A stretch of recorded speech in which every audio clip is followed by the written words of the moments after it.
We'll take the next question from the sister side.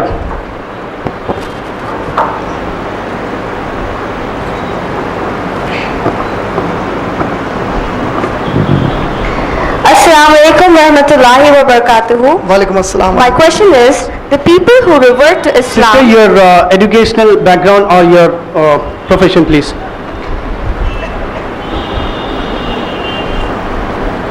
I am a BA second year student of psychology.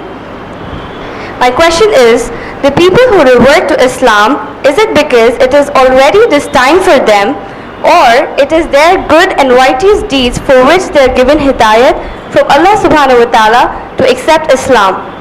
Can you please repeat the second part of your question? Or it is their good and righteous deeds for which they are given hidayat from Allah subhanahu wa ta'ala to accept Islam? If a non-Muslim reverts to Islam, she would like to know that is it a time appointed by Allah, so therefore they have reverted to Islam, or is it that it is because of their good deeds that Allah made them a Muslim? How does it happen?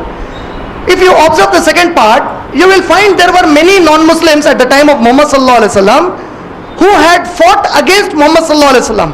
Fighting against Muhammad sallallahu alaihi wasallam is not a good deed. For example, Khalid bin Walid radiyallahu ta'ala anhu was the commander of the non-Muslim army, but he became a Muslim. That does not mean that because of his good deeds, one of the deed is so severe that he is fighting against Muhammad sallallahu alaihi wasallam. That is a great sin, grave sin. So this means that Allah subhanahu wa ta'ala, when He wills to give hidayat to somebody, it is a pure decision of Allah based upon certain criteria which except Allah nobody knows.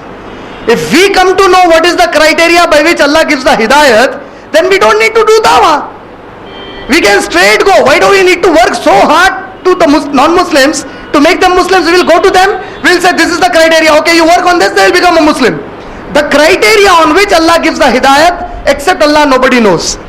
But once a non-Muslim, he reverted to Islam at the time of Muhammad sallallahu alaihi wasallam. He came to beloved Prophet Muhammad sallallahu alaihi wasallam and he said, Ya Rasulullah, I have embraced Islam now, but before embracing Islam, I used to do good deeds. Will Allah reward me for those good deeds? The beloved Prophet ﷺ gave the reply to this particular individual and he said, it is the reward of your good deeds that Allah gave you the hidayat for Islam. Meaning, according to the second part of your question, this can also happen to some people. Allah may give hidayat to some of the non-Muslims based on the good deeds they are doing as non-Muslims. But that is not for everybody. Because another non-Muslim came to Muhammad sallallahu alaihi wasallam and he said, Ya Rasulullah, I have embraced Islam, but before Islam I used to do good deeds.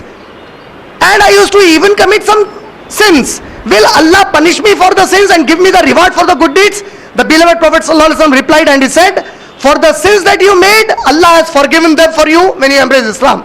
For the good deeds that you used to do, Allah will reward those good deeds as He will reward the good deeds after you have become a Muslim. Meaning for this particular individual, the Messenger sallallahu alaihi wasallam gave another condition. So based on this, why Allah gives hidayat to somebody except Allah nobody knows.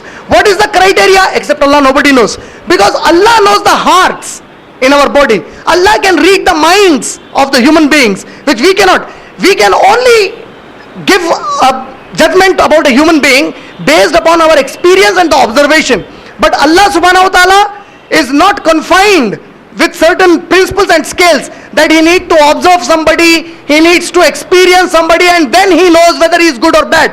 Allah knows, He is Al-Alim. He has the perfect knowledge of the unseen, complete knowledge of the unseen.